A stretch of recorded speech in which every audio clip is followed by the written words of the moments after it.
welcome back your business study class.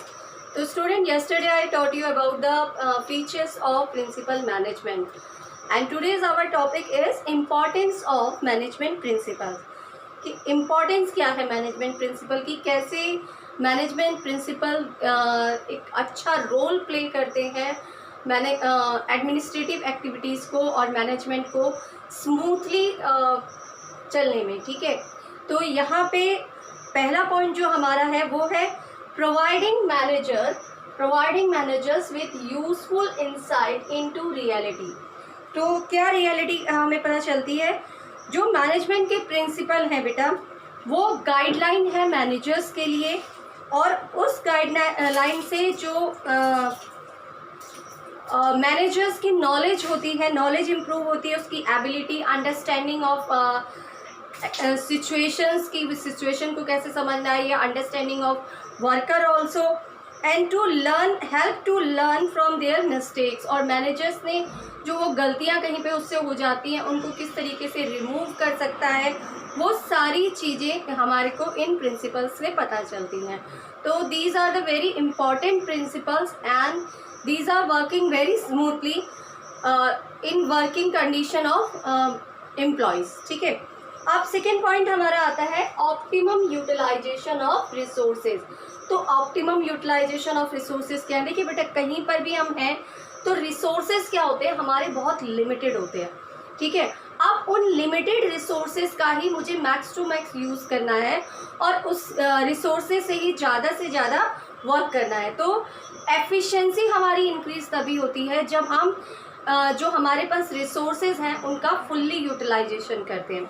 तो ये बहुत ज़रूरी है, और मैनेजमेंट के जो प्रिंसिपल हैं वो इस पर इंसिस्ट करते हैं कि हम जो हमारे पास रिसोर्सेज हैं उनका ज़्यादा से ज़्यादा यूज़ कर सकें। Now we come to the third point, scientific decisions. तो साइंटिफिक डिसीजंस कैसे डिसीजंस होते हैं, तो देखिए कई बार manager have to take number of decision every day.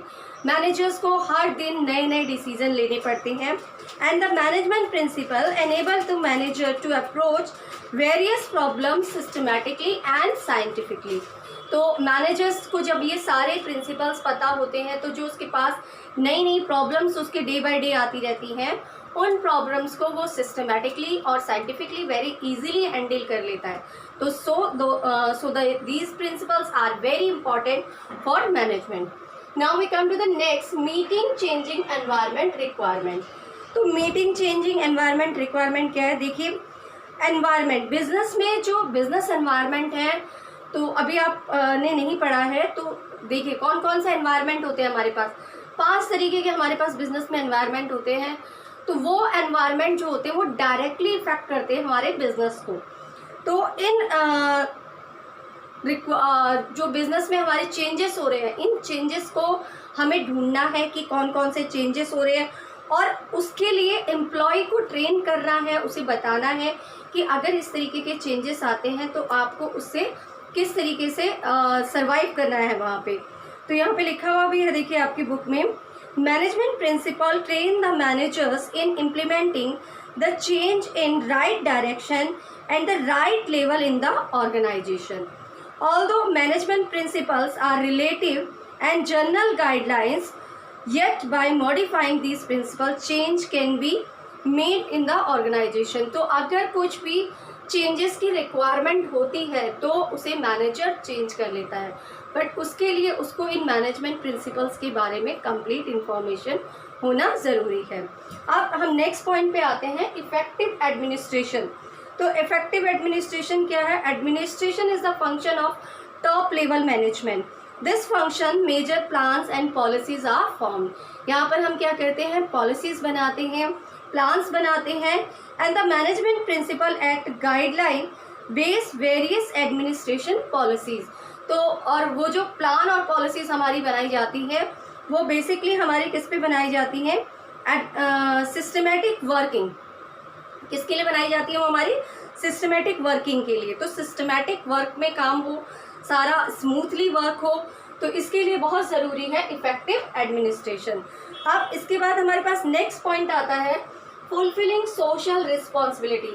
तो देखिए मैनेजर का काम सिर्फ ऑर्गेनाइजेशन के लिए ही काम करना नहीं है, बल्कि उसका काम ये भी है कि वो जो सोशल रिस्पॉन्सिबिलिटीज़ हैं उनको भी पूरा करते रहे। तो कैसी सोशल रिस्पॉन्सिबिलिटीज़ होती हैं? A businessman is a creation of society and make use the resources of society. Businessman क्या करता है? सोसाइटी के ही रिसोर्सेज को यूज़ करता है। तो उसको काम भी किसके लिए करना चाहिए? सोसाइटी के लिए करना चाहिए। उसको इस तरीके की चीज़ों को बनाना चाहिए जो सोसाइटी के लिए यूज़फुल हों। And management principle not only as a guidelines for achieving only organisational objective, they fulfil the social objectives also. ठीक है, अब लास्ट हमारा पॉइंट आता है management training, education and research. तो the management principle stress scientific judgement and logical thinking.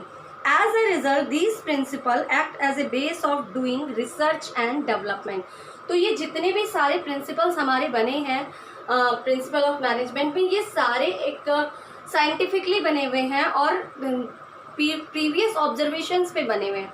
तो उनमें से कोई भी प्रिंसिपल ऐसा नहीं है कि हमने उसे डायरेक्टली बना दिया है। तो उसके लिए हमने बहुत ऑब्जर्वेशन किया है, रिसर्च की है और उसके बारे में नॉलेज ली है, तब हमारे ये सारे प्रिंसिपल्स बने हैं। तो अगर हम इसको एक बार दोबारा से देखते हैं कि फर्स्ट हमारा क्या है? Providing manager with useful insight into reality, improving intelligence of manager. ठीक है। Second, optimum utilisation of resources, it means no wastage. ठीक है, नो वेस्टेज, मिनिमम कॉस्ट, जिसे हम एफिशिएंसी भी कहते हैं। And scientific decision, develop logic, cause and effect. ठीक है। Now the next, meeting changing environment requirement, help in bringing changes. जो चेंजेस हमारे आ रहे हैं उनको किस तरीके से रिमूव करना है या उनको किस तरीके से अपने अकॉर्डिंगली बनाना है हमें, वो यहाँ पे बताया जाता है। Next, effective administration. तो यहाँ पे help to top level take various decision. ठीक है। अब उसके बाद हमारा नेक्स्ट पॉइंट है fulfilling social responsibility, doing task uplift to society also. And the last point is management training, education and research. Principles are based on training and is a part of education syllabus. अब इसके आगे जो हमारा नया topic आएगा वो है फियोल principles of management. तो फियोल के प्रिंसिपल बहुत ही इंपॉर्टेंट प्रिंसिपल्स हैं, बोर्ड के लिए बहुत ज़्यादा इंपॉर्टेंट है।